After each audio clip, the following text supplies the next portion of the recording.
Looking tired but relieved, Margaret Smith today reunited with her husband Roger and her 3 children at the end of her 5-day ordeal, chained up in a flat and held to ransom. Right, good morning again. I had every confidence in him and the family and our friends. We're surrounded by love always, and I knew that whatever happened, they would get me out safe and sound.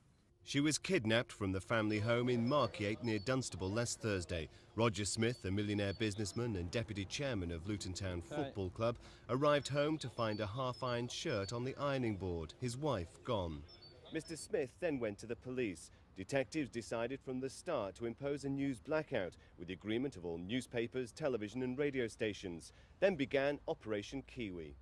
It involved 200 officers and was coordinated from this incident room in Welwyn Garden City. Roger Smith soon started to receive telephone ransom demands.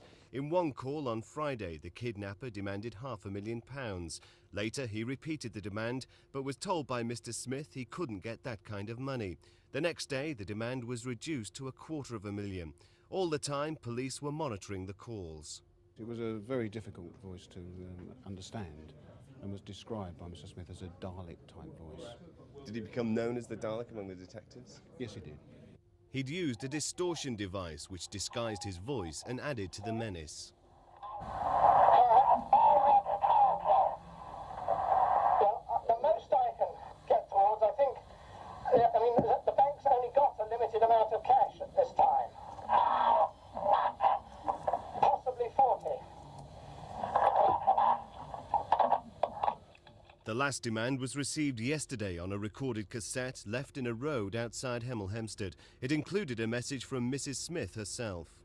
Well, she asked after the children in a sense, or said she was thinking of them and knew they were strong, and it was an encouraging message, and it was a support to them both. Mr. Smith was prepared, wasn't he, to pay the ransom? Yes, he was. He'd collected £250,000 from his bank, waiting for the arrangements to be made. But he never had to pay it. Early this morning, from this flat in Hemel Hempstead, Mrs. Smith's screams were heard by a milkman. Just carried on talking to her, and I said, well, I'll go and phone the police. I phoned the police, and they come up within about 2 minutes. They broke the door down, and that's it as far as I'm concerned. She seemed distressed. She did seem distressed, yeah. And when the policeman came in and said, "You're safe, we're here," then I knew that I didn't mind how long it took me to get out of there, just so long as I was going home.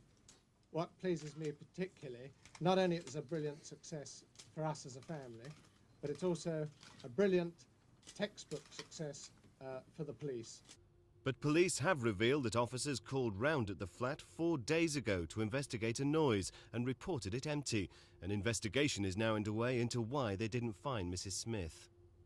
Hertfordshire police are tonight questioning a man, and detectives insist that Operation Kiwi continues as they look for anyone else in connection with this case. But for Margaret Smith and her family, the 5-day ordeal is now over. Rob McBride at Hertfordshire Police Headquarters for Thames News. Swap sides on the other side.